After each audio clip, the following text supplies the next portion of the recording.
अस्सलामुअलैकुम। आज का जो हमारा टॉपिक है वो है माइटोसिस और उसकी टाइप्स मीन्स के उसकी फेजेस। एक कार्योकाइनेसिस है और एक साइटोकाइनेसिस है। सबसे पहले बात करते हैं माइटोसिस। एक साइंटिस्ट थे जिनका नाम था फ्लेमिंग। उन्होंने ये ऑब्जर्व किया कि जो न्यूक्लियस है उसके अंदर जब डिवाइड होता है, सेल डिवाइड होता है, जब सेल डिवाइड होता है तो उसके न्यूक्लियस के अंदर बहुत ज़्यादा क्या आ जाती है, चेंजेस आ जाती है। ठीक हो गया।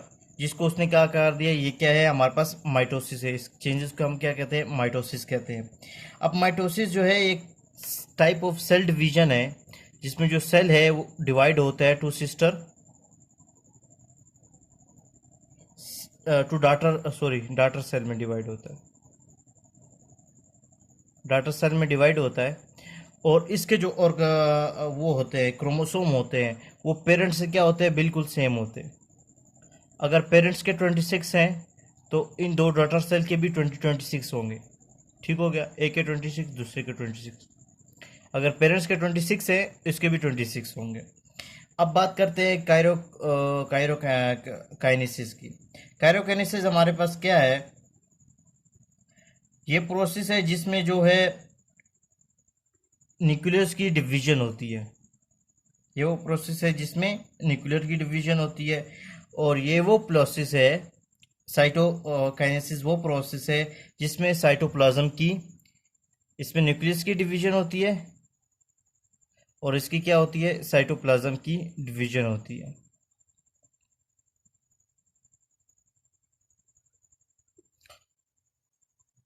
अब इसकी बात करते हैं काइरोकाइनेसिस की, न्यूक्लियस डिवीजन की बात करते हैं। इसमें चार फेज हैं हमारे पास। एक है मेटाफेज, दूसरा है हमारे पास एनाफेज, और तीसरा जो है प्रोफेज, मेटाफेज, एनाफेज, और हमारे पास क्या है, टेलोफेज है।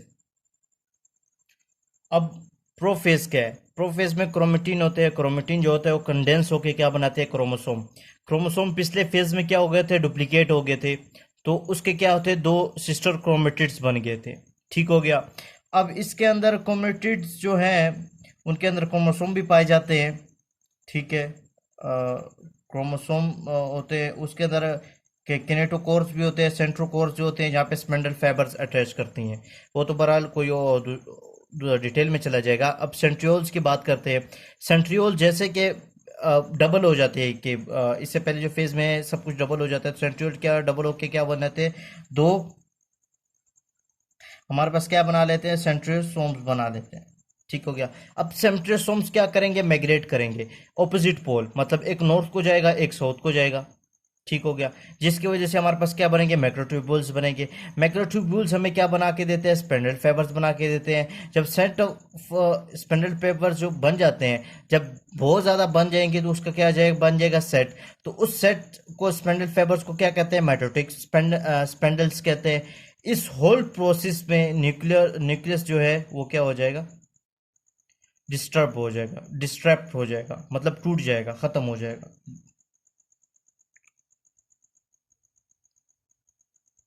डिग्रेडेड हो जाएगा। इस पूरे प्रोसेस में क्या है, न्यूक्लियस जो है, इन्वेलप जो है न्यूक्लियस का वो क्या हो जाएगा, डिग्रेडेड हो जाएगा। इस फेज को क्या कहते हैं, प्रोफेज कहते हैं, जिसमें क्या हो जाए, न्यूक्लियस इन्वेलप जो है हमारे पास क्या हो जाए, डिग्रेड हो जाए। इसको हम क्या कहते हैं, प्रोफेज कहते हैं। और उसकी जो इस किस वजह से हुआ, ये पूरी एक स्टोरी है जिसकी वजह से न्यूक्लियस डिग्रेड होता है, और ये है हमारे पास प्रोफेज। अब मेटाफेज की बात करते हैं। स्पेंडल फाइबर जो है हमारे पास, कुछ स्पेंडल फाइबर जो हमारे पास होते हैं किनेटोकोर्स होते हैं, और ये जो है अटैच हो जाते हैं किसके साथ, क्रोमोसोम के साथ। जब ये क्रोमोसोम के साथ अटैच हो जाते हैं, क्रोमोसोम क्या करते हैं, अपने आप को एक इक्वेटर में अरेंज कर देता है। ठीक हो गया। और उसको हम क्या कहते हैं, मेटाफेज प्लेट कहते हैं। और जो नॉन किनेटोकोर्स होते हैं वो भी हमारे पास क्या हो जाते हैं, ऑपोजिट सेंट्रोम्स की तरफ अटैच हो जाते हैं। क्रोमोसोम की जो ऑपोजिट जो साइड होती है उनकी तरफ क्या हो जाते हैं, अटैच होता है। ये जो होल प्रोसेस था वो कौन सा था, मेटाफेज का प्रोसेस था। इसमें स्पेंडल फाइबर्स जो होती हैं वो किनेटोकोर्स के साथ अटैच हो जाती हैं, और किनेटोकोर्स होती हैं कुछ, और वो क्रोमोसोम के साथ अटैच होती है। क्रोमोसोम अपने आप को एक इक्वेटर में एडजस्ट कर लेते हैं, अपने आप को सेट कर लेते हैं। उसको हम क्या कहते हैं, मेटाफेज प्लेट कहते हैं। अब नेक्स्ट फेज की बात करते हैं। अब एनाफेज में जो मेन काम क्या होता है और टेलोफेज में जो मेन काम क्या होता है, एनाफेज में क्या होता है, जो सिस्टर क्रोमेटिड्स होते हैं वो सेपरेट हो जाते हैं, और टेलोफेज में क्या होता है कि दो डॉटर न्यूक्लियाई जो होते हैं वो बन जाते हैं इन फेजेस के बाद। जो मेन काम आपको बता रहा हूँ इनके अंदर क्या है, ये दो मेन काम है, ठीक है, आपने इनको याद रखना है। अब बात करते हैं साइटोकाइनेसिस, मतलब डिवीजन ऑफ साइटोप्लाज्म। अब एनिमल में क्या है, अभी एनिमल की बात करते हैं सबसे पहले, उसके बाद फिर प्लांट्स की बात करेंगे। एनिमल में क्या होता है, एनिमल में जो होता है साइटोकाइनेसिस किसकी वजह से होता है, एक प्रोसेस होता है जिसकी वजह से हम क्या कहते हैं, क्लीवेज कहते हैं।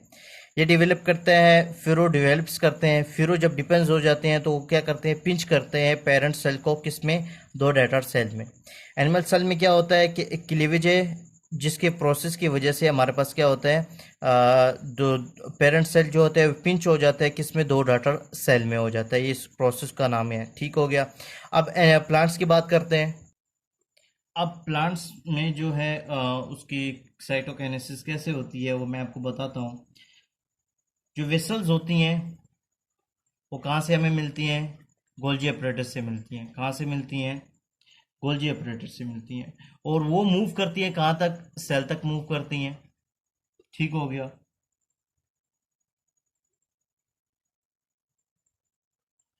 और ये फ्यूज हो जाती हैं, गोल्जी अपरेटस जब सेल तक मूव करती है वहाँ पे क्या हो जाती हैं, ये फ्यूज हो जाती है। वहाँ पे हमारे पास क्या बनाती है, हमारे पास मेम्ब्रेन बनाती हैं जिसे हम कहते हैं मेम्ब्रेन बॉडी, सेक बनाती है मेम्ब्रेन बॉडी, जिसे हम क्या कहते हैं,